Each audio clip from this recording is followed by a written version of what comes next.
on TMZ! Our crack team of journalists uncover the most important news. Kim Kardashian, shoes 2 weeks old. Oh! This is the biggest news since man walked on the moon. That's right. Oh my God. Big one. TMZ! We're really important! Jennifer Love Hewitt has cellulite. Cellulite! Andrews, new front page. Jennifer Love Hewitt shows cellulite. She cares nothing for the world. I am also offended. TMZ! Your life would be nothing without us! Brad Pitt taking his kids to school. So what, do you think he's like a person or something? Like he can just live life like the rest of us? TMZ! You'll need to know this or you'll die! Now let's see if our newest member has anything to say. Mr. Andrew Critic, what do you got? Is it time for commercial yet?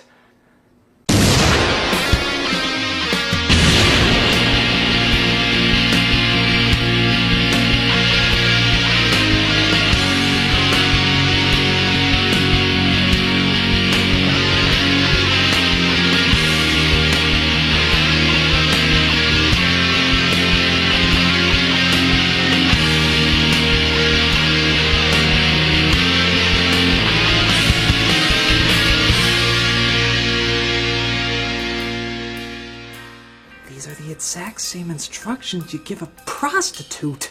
Now, Mr. Critic, isn't this much better than mocking us on your website? Yeah, well, it was very kind of your people to get in contact with our people and let us know that you didn't like the way we represented you. It's good to know that an industry that mocks so many has such a thick, non-hypocritical skin themselves. Well, I'm just glad you took our offer to come down here for a day and see that we conduct very important, very serious work. I thought I'd take a chance and hope that one of us could learn the meaning of the word fair. Though I guess it was too optimistic to assume both of us would. Sir! Jennifer Lopez was caught with nose hairs. Take me back from my keyboard! It's not easy representing someone, let alone their work. Maybe Steven Spielberg should have thought that when he took over Stanley Kubrick's long-awaited fairy tale. And this was no easy task. Kubrick, director of A Clockwork Orange and 2001: A Space Odyssey, and Spielberg, fuck, y'all know who he is, were as far on the opposite ends of the directing spectrum as you could possibly get. Kubrick was cold and dark. Spielberg was whimsical and enchanting. Kubrick was slow and eerie. Spielberg was peppy and upbeat. Stylistically, they were practically nothing alike. The only thing the two did seem to have in common is that, at times, they surprisingly envied each other. Spielberg often longed to be that art house risk-taker that Kubrick was, and Kubrick often longed to be the audience-pleasing sentimentalist that Spielberg was. So when Kubrick was going through years and years and writer after writer perfecting his vision of what he would call his sci-fi version of Pinocchio, he felt he didn't have the talent to pull off the emotional heart needed and handed directing over to Spielberg while Kubrick would produce it. Spielberg thought he didn't have the talent to pull off the calculated artistry needed and handed it back to Kubrick while he would produce it. Being friends for years, they each made the argument that the other was better to direct. Until Kubrick finally caved in and said after his film Eyes Wide Shut, AI would be the next film he would do. And just to make things even more complicated, Kubrick died. So Spielberg thought it best that he bring the legendary director's masterwork to life himself, resulting in the awkward, unfocused, and confused little train wreck we all know as AI.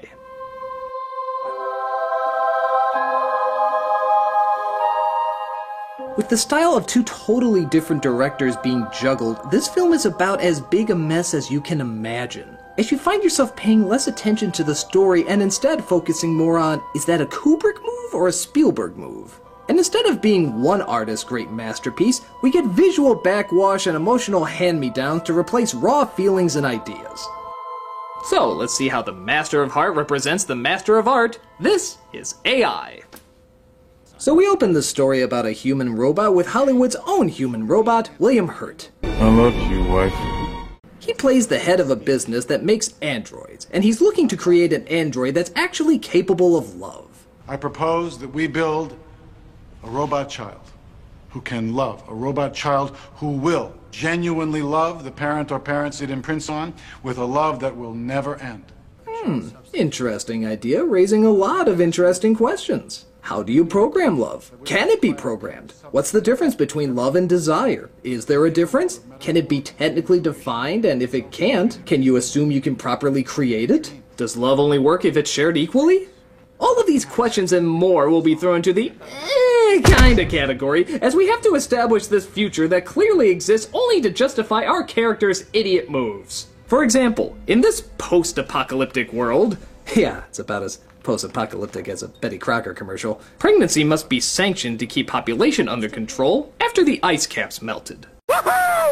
This is rough, seeing how one couple has to keep their child frozen because he's suffering from "we need to keep you out of the first 20 minutes" itis.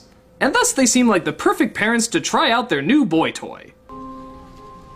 I like your floor. This is David, played by Jesus You're Scary Haley Joe Osment, who's been allowed to be their son. This imprinting is irreversible. The robot child's love would be sealed, in a sense hardwired, and would be part of him forever. Yeah, great plan, right? I mean, can you see anything going wrong with this idea? Ethical scarring, emotional crippling? Me? I just see playing catch. Don't imprint until you're entirely sure.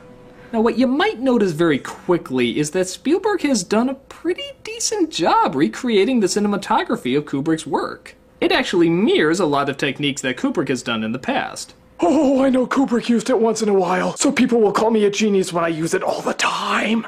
What he hasn't captured, though, is the editing or the tone. Kubrick would let a lot of his shots go on for a while, building an uncomfortable mood and allowing you to enjoy the visuals or movement. But Spielberg cuts his shots just like any other movie, making his way for quirky scenes like this, which very likely would not end up in a typical Kubrick production.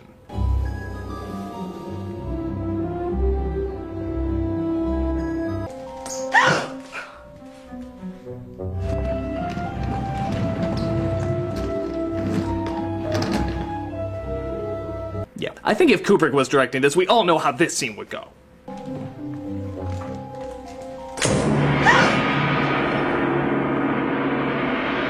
Come play with me, Mommy. But it's okay. David finally finds a way to win over his mother's affection.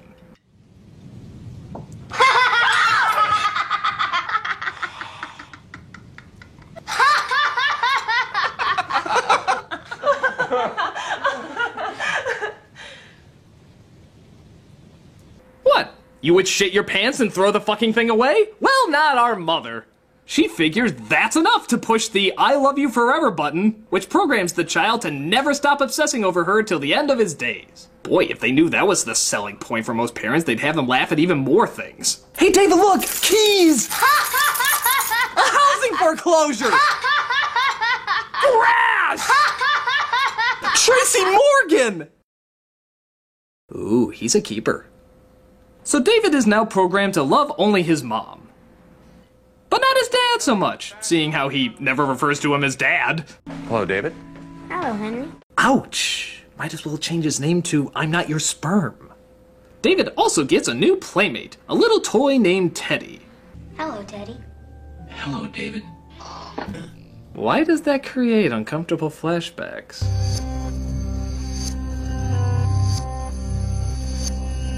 This is the end. My cuddly friend, the end. This is the end.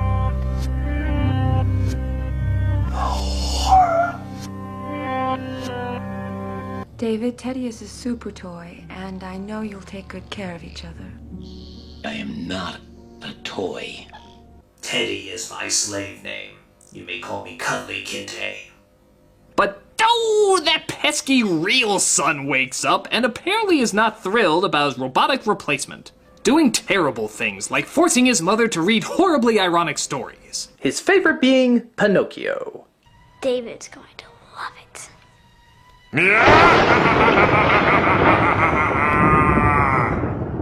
But David ends up liking the story, particularly the part about where the blue fairy turns Pinocchio into a real boy. But Pipsqueak McPimplefuck constantly reminds him that he's not a real boy. So, fighting for his mother's attention, he tries eating spinach to convince that he is real. You will break. Was that an observation from Teddy or a threat?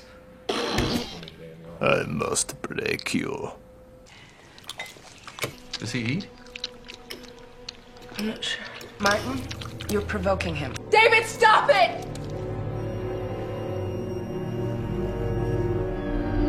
Oh no, they use Photoshop smear! We need heavy-duty Mario Party for this! He gets fixed up, but scheming McWeasel bitch has yet another plan. I want a lock of Mommy's hair. I'll share it with you. And if you had it and wore it, she might love you even more. The ranger isn't gonna like this, Yogi. He tries cutting off the hair, but ends up looking like a poster child for Lizzie Borden's barber school, which ends up getting the parents concerned. If he was created to love, then it's reasonable to assume he knows how to hate. And if pushed to those extremes, what is he really capable of? And more importantly, why did not the scientists putting him together ever think of this? Why is it every story where someone wants to play God, they're always like, those questions will just go away? Why does nobody in movies ever think of the consequences? Consequences, consequences, as long as I'm rich. But through misunderstanding number 20, David becomes afraid of some bullies, hides behind his brother, and they both fall into the pool, resulting in his brother almost getting killed. So I guess it's finally time to bring him in and have the scientists look at a lot of these kinks going on, huh? Nope, nuke him. Yeah, no, there's no other alternative. He's gotta die. Just hop in your mechanical hot dog and tell him we're taking a trip to the liquidation factory. Come on, it's an easy choice. It's not like anybody would grow attached to him with his big puppy dog eyes, innocent smile, and will to love past the end of time. I mean, Jesus, what if kids in the 90s had to get rid of their Furbies the exact same way?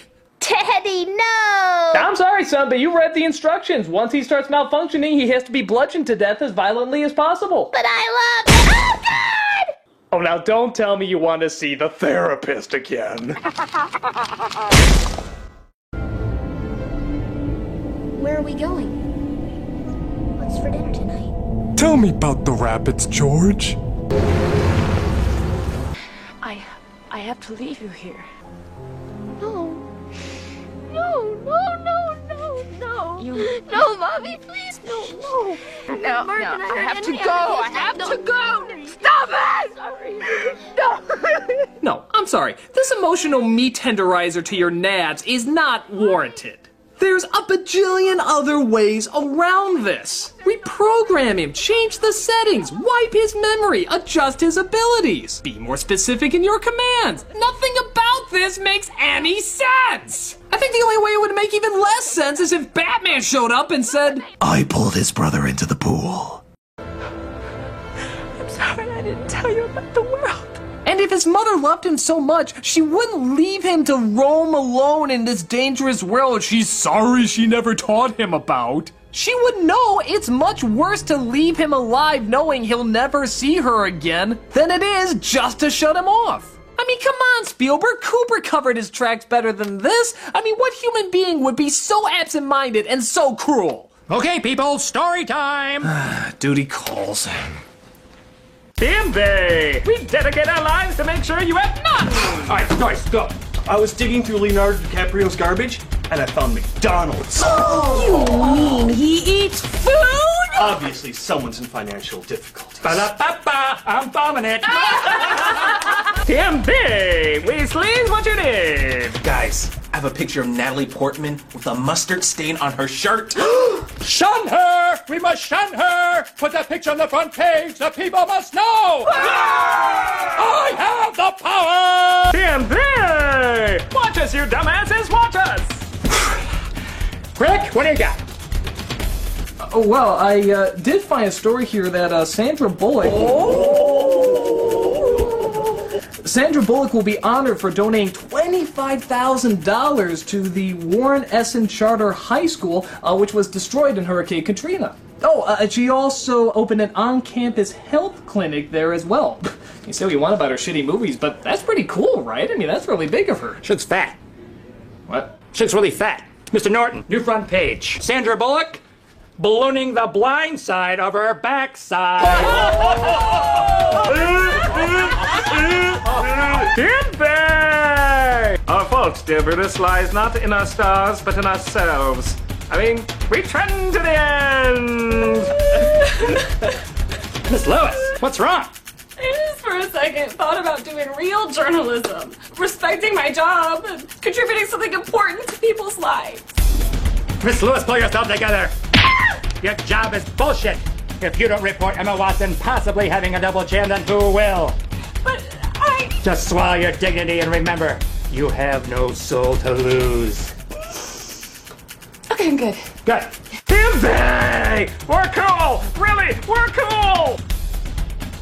So we cut to what I like to call movie 2, because, yeah, from this point on, it is pretty much an entirely different movie, where we see Jude Law playing a prostobot. He's in trouble because he's framed for a murder by a jealous ex-lover, and thus is on the run. Because apparently, even though it's explained very clearly that none of these robots are able to have feelings, they do seem to have a need for self-preservation, and a need to form opinions, and a need to be sarcastic, and a need to have distinct personalities, and a need to adapt, and a need to change, and a need to interact, and a need to survive, and a need to help, and a need to protect, and a need to fight, and a need to lie, and a need to deceit, and a need to want, and a need to desire, and a need to do just about anything a goddamn human being emotionally needs to do. But, just to emphasize again, none of them have any emotional feelings whatsoever.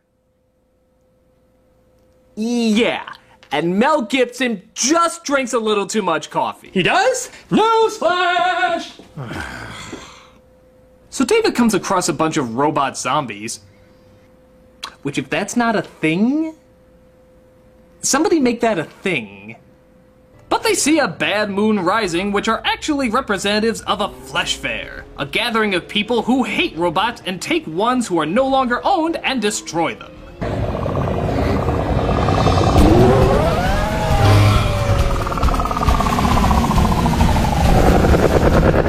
Okay, I know we're trying to hammer in the whole fairy tale thing, but really? This is what we're doing for Chased by Wolves? Is this really the best you got? Cause if you're gonna do that, why don't you just make Little Red Riding Hood a gang on the east side with red hoodies? Just posing for the camera to show off that effect? Okay. So they get caught in a net. Yeah, apparently the super strong robot's greatest weakness is a net, as they drag him to the last place they want to go to.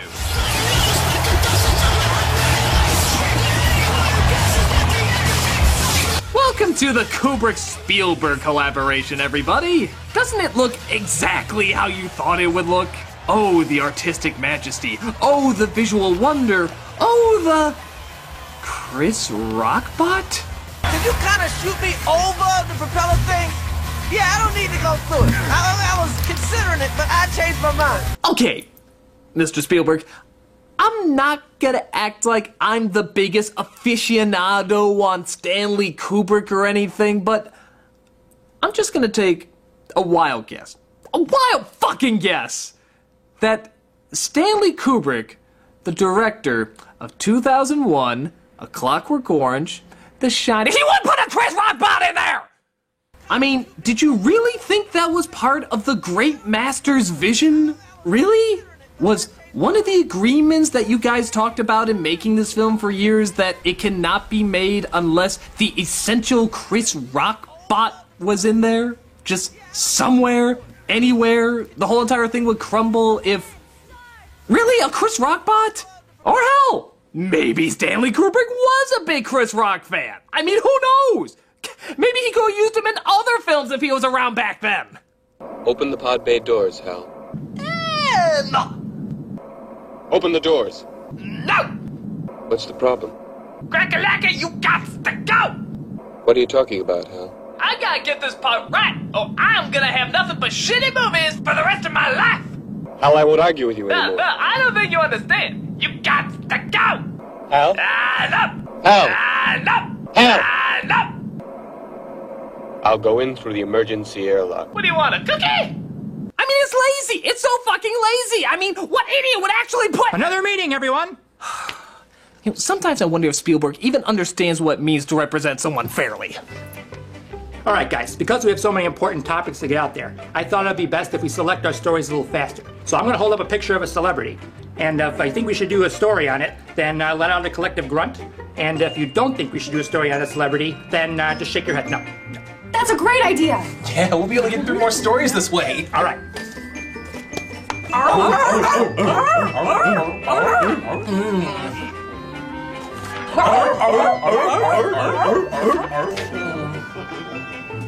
Now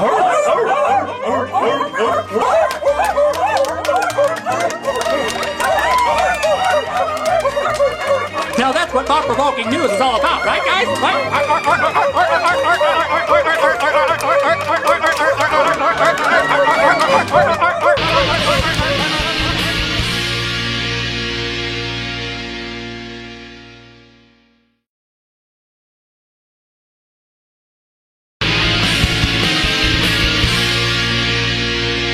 So we return back to the Flesh WWE Monster Truck Anti-Gay Marriage Fair when somebody thinks David shouldn't be there. You're a machine. My name is David. Impossible. Why? He looks like every other robot there, at least the ones that look human. Is it because there's never been a robot child before? 75 years at least of androids and there's never been a robot child? The Chris Rock bot was more important to make than a robot child? I'm sorry, unless he's a machine that also turns water to absinthe, I wouldn't buy him. I said let go. I'm trying. Don't let go, keep me safe. Don't let go. Suit yourself. But just when it looks like David and his prostibot are about to go to Silicon Heaven, the audience finds they just can't do it. Don't make me do it. I'm David. I'm David. I'm David. Mecha don't plead for their lives. Oh, really? Did you not hear the comedic pleads of the Chris Rock bot? I'm sorry, I know I'm dwelling, but really, what was that? So they let him go and the prostibot follows along. His new mission? To find the blue fairy. Rather than the prostibot just tell him, oh, I don't know, there's no such thing. He says the answer lies in a perverted little town known as Rouge City. They go through, let's face it, the most awesome shot in the movie.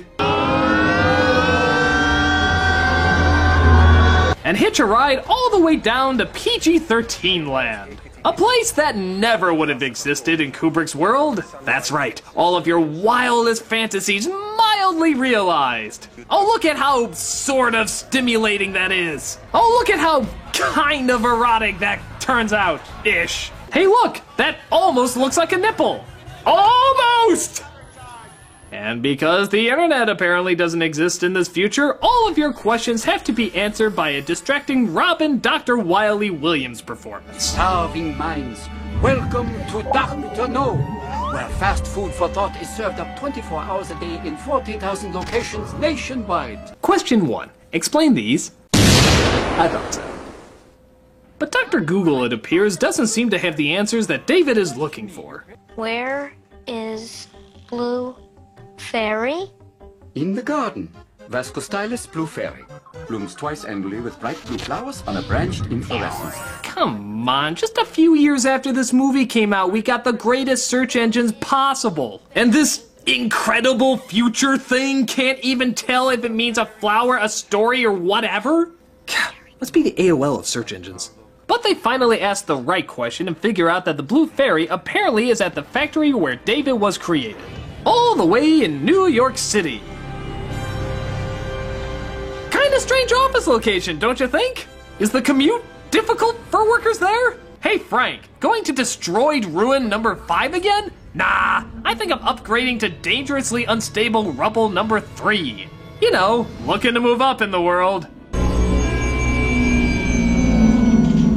But David goes inside the factory and searches for himself. Sort of. Are you real? I'm David. You're not. Yes, I am. So am I. Let's be friends. But I'm sure kind, loving David will find it in his heart to find that he's unique in his own wonderful way. Jesus! I can't believe even though I know I'm a machine, I never realized they could build another one of me. Why is so much obvious logical information left out of my memory banks? Why? David. But the bland bot comes in and explains that everything that's happened to him was all part of the plan. The ability to chase down our dreams. And that is something no machine has ever done until you. Until you were born, robots didn't dream, robots didn't desire unless we told them what to want. Your ability to want nothing but your mother, even after you were programmed to want nothing but your mother, is a breakthrough? I thought I was one of a kind. You are the first of a kind. My brain is falling out. The team is anxious to talk to you. I want you to wait here. I'll gather them up. Yes, after killing your robotic double, destroying the room, and looking completely brain-raped, I'll leave you here completely alone and unattended. What could go wrong? Well, how about this? David throws himself off the building into the water, where, quite fucking coincidentally, he finds a statue of the Blue Fairy at an amusement park. Oh, after being guided there by a school of fish, of course. I don't know. Prostobot gets busted by authorities using a magnet, which doesn't suck up David for some reason. And David makes his way to the Blue Fairy statue, where he spends the rest of his days following a dream, hoping it'll come true. Please make me real. Even, you could argue, creating faith, possibly even a religion, thus making him much less human, but also even more human, drawing his journey to a close.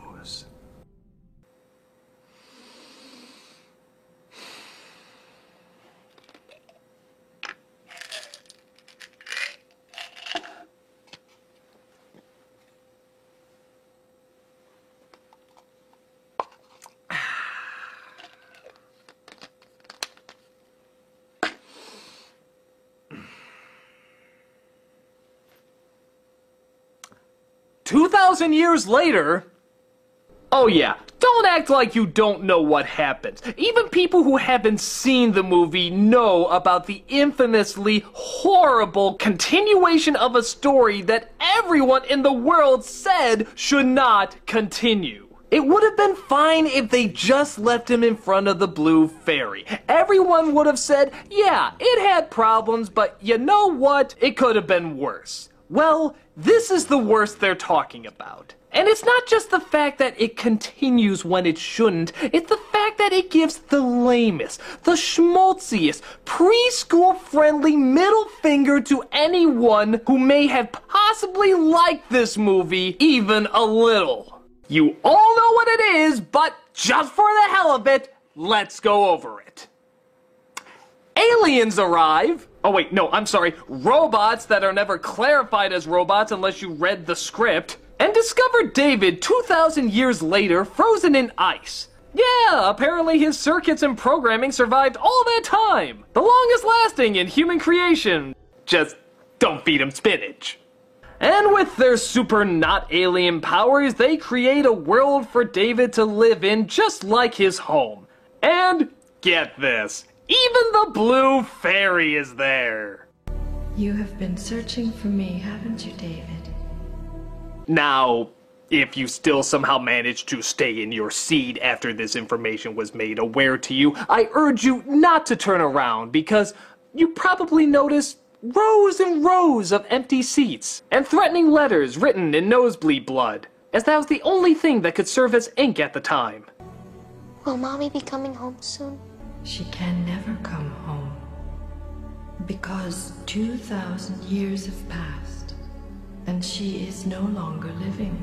Yes, our technology only extends to Blue Fairy science. We can bring inanimate wood to life and give it a personality based on your memory, but the one thing that takes up the most of your fucking mind we can't materialize for some reason. We're kind of dumb not aliens that way. We can bring back other people from your time in the past. Why can't you bring back her?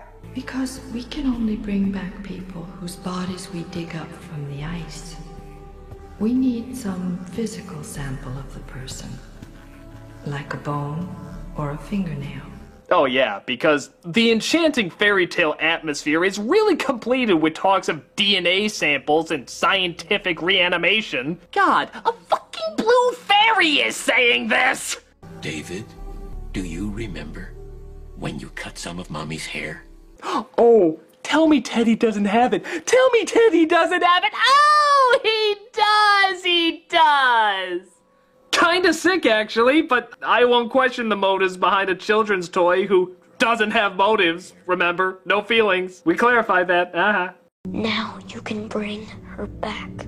Your wish is my command. So, joy of joys, the Blue Fairy can bring Mommy back, right? Well, listen to this horsecock. Those who were resurrected only lived through a single day of renewed life. If we bring your mother back now, it will only be for one day. Maybe the one day. Maybe it will last forever. If you still manage to stay in your seats after this information was made aware to you, I urge you again, please don't turn around because chances are you be seeing the hanging dead corpses of the film custodians. The owner of the theater? Hell, maybe even the people who made the popcorn. I don't know, just whoever they could find. We only want for your happiness. Then you know what you have to do. Listen, can you hear that? Go to her, David. Oh, so they already brought her back to life. They were just fucking with him by giving him the option. I mean, if he said no, would they have just eaten her or something? I found you. She wakes up in a Folgers commercial, and they intend to spend the whole day together as if it was her last because, yeah, that's the gist of it. David had never had a birthday party because David had never been born. So they baked a cake and lit some candles. Now make a wish. It came true already. If you still manage to stay in your seats after this information was made aware to you, I desperately urge you, do not turn around and look behind you, because chances are your theater is on fire. I don't know if you remember the great AI theater burnings of 2001, but it cost many moviegoers their lives. Yet the causers of the fire still got a refund. And for the first time in his life, he went to that place where dreams are born. And Teddy? Well, fuck Teddy. He's not real like David. He's just a bear. A bear who wanted to make David's dreams come true, even though he doesn't want anything, technically, because he's just a machine who cares about what David wants, while not caring what David wants. Jesus, this is stupid! This is the stupidest ending you could ever give to a movie like this! I mean, by God, were you even thinking? Were you even thinking? And we all know who's to blame, right? We all know exactly who's to blame for this schmaltzy crap. Spielberg. He's the culprit. We all know it. It's got to be Spielberg. I mean, obviously Kubrick would have ended it under the water and Spielberg added that last 15 minutes. There's no other explanation. Wait, just look at it here. Just look at it here. Yeah, there you go. The writers who were originally working on AI all thought it was crazy when Kubrick wanted to bring David's mother back. What? That ending was Kubrick's idea. In fact, most of the original writers thought it wouldn't work. But Spielberg did his best to work with him and get across the idea he had in mind. So, Kubrick's to blame for that ending? The Stanley Kubrick? The Shining, A Clockwork Orange, Paths of Glory? He's the one that put together that incredibly sappy ending? Wow. Maybe in the end, Kubrick was trying to make that Spielberg movie he never could. Which ironically resulted in Spielberg making that Kubrick movie he never could. The film is so disjointed and all over the place, and clearly not one vision. But at the same time, bringing that vision to life, even though so many people were against it, just to make a close friend's dream come true. Maybe he understood Kubrick better than we thought he did. Maybe he understood him better than any of us did. Maybe representing a person's work and representing a person himself are more similar than we realized. Who's that guy? Oh, well, that's Stanley Kubrick, sir. Kubrick. I know that name. Oh, well, you should. He directed 2001: A Space Odyssey, A Clockwork Orange, The Shining, just to name a few. And, what are you looking up about him? Oh, just how Steven Spielberg and him were friends, and how he directed a movie for him after he died, and how they might have actually been closer to each other than a lot of people gave him credit for. That sounds pretty good. Do you mind if we use that for the topic of this week's show? Sure, go for it. Well, goes to show you again. Some people can, in fact, surprise you in the end. Next Timothy! Where Stanley Kubrick and Steven Spielberg gay for one another? Look out, Bert and Ernie! So my research shows that these two are all over each other. How can Spielberg be all over that fat blob? Well, it's easier to understand than half his crappy movies. Yeah, hello, 2001? I mean, like, if I can't understand it, then that means it sucks. What a hack!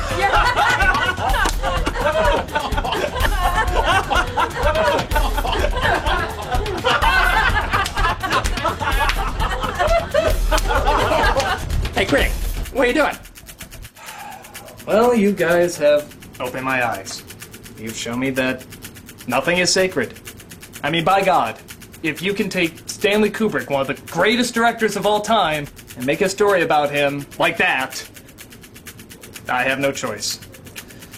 If you can't beat him, join him.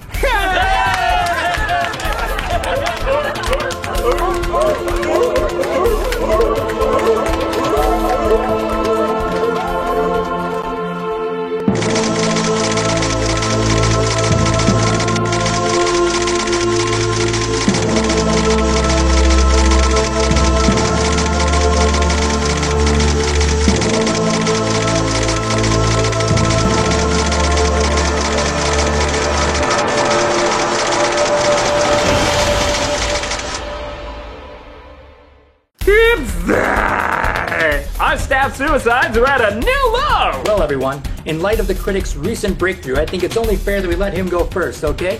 You got some good stuff for us, Critic?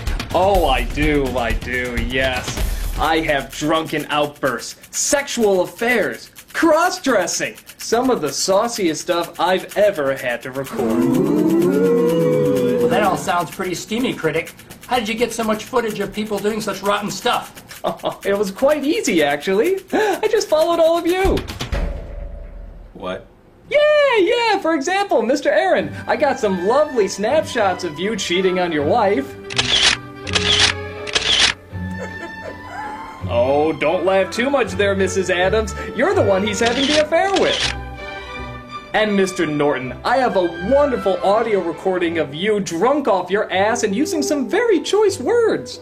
No, really. If we just wipe out all the Chinese, we wouldn't be afraid of nothing anymore. That's not me. That's an imposter me. And Miss Lewis, who can forget that enchanted evening that I recorded not 24 hours ago? You were amazing. And our dear beloved boss, take a look at what I recorded when you thought you were alone in what you thought was a closed office. Ooh, I'm Kim Kardashian. I'm Kim Kardashian. Yeah, not so hot when the 2-week-old shoe is on the other foot, is it? But you want to know who the biggest idiot of them all is? This guy right here. Yeah, all because of what he thought of this. I used to hate this movie. I mean, really despise it. I thought this was the worst representation of a director simply by choosing his opposite. But I realize now that Spielberg was going into a no-win situation. If he did it in his own style, everyone would say, oh, that's not like Kubrick at all. If he tried to mimic his style, everybody would say, oh, he's not talented enough to mimic Kubrick. But maybe it wasn't about that. Maybe it was just about bringing a man's dream to life. A dream that this man obsessed over for years and years and a really good friend didn't want to see go to waste. And even if it didn't come out that great, even if it was unfocused or cheesy, he still mimicked the director enough to show that he understood him. He still created some interesting conversations and ideas. And you know what? He fucking tried. He tried to the best of his abilities to properly represent a person who was very close to him. Which is more than I can say for anyone in this room! Maybe Kubrick would have done it better, maybe he could have done it worse. Hell, it's totally possible for a great director to make a bad film. But what nobody can deny is that Spielberg did his best to make a friend's dream a reality.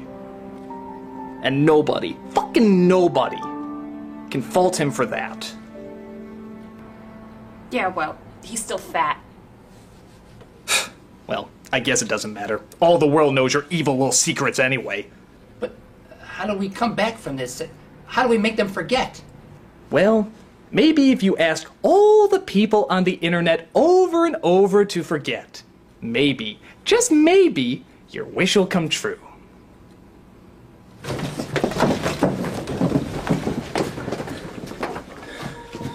Please forget. Please forget. Please forget. Please forget. Please forget. Well, maybe the longing for dignity is the beginning of dignity. Please forget. I'm the Nostalgia Critic. I remember it. Please forget. And don't you forget. Please forget. I don't think it's working. Let's try something more positive.